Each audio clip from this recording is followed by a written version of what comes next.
les Marocains, vous, les enfants du pays qui a toujours soutenu la paix, qui a toujours été pour la paix et qui a beaucoup fait pour la paix, de continuer dans ce chemin. Et je vous remercie infiniment de votre attention.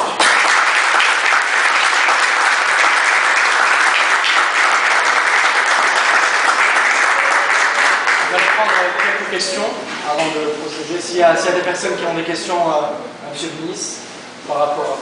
Monsieur ? Ça fait plaisir d'écouter un des architectes de ces accords-là. Mon nom est Mouloud Awad.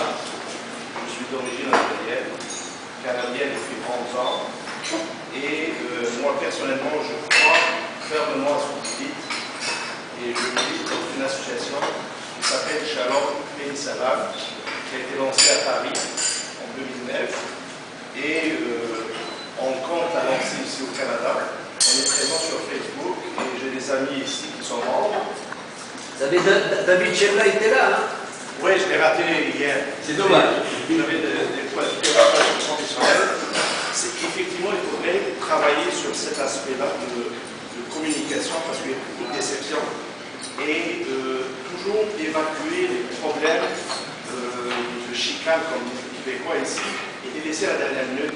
Parce que ce qui manque, c'est la communication. Il y a beaucoup, moi quand je prends l'histoire juive au Maghreb, c'est 4000, 4500 ans. C'est tout un patrimoine à redécouvrir, à reconstruire. C'est vrai, le Maroc a fait un cheminement hors de celui d'Algérie et de la Tunisie, mais l'essentiel, c'est de rester toujours et ramener tout ça à l'être humain. L'être humain, qu'il soit juif, qu'il soit musulman, qu'il soit agnostique, qu'il soit noir, jaune, etc., c'est le même.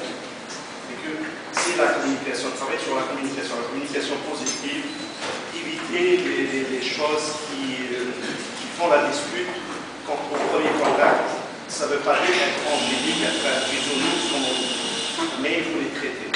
Et je vous remercie, ça me fait un grand honneur de participer par vous. Je vous remercie infiniment.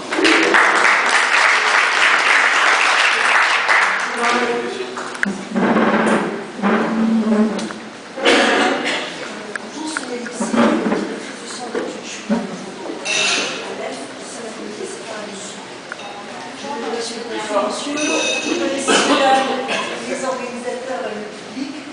Je voudrais citer Manuel Levinas, un philosophe juif, qui dit que le regard nous oblige à comprendre l'autre.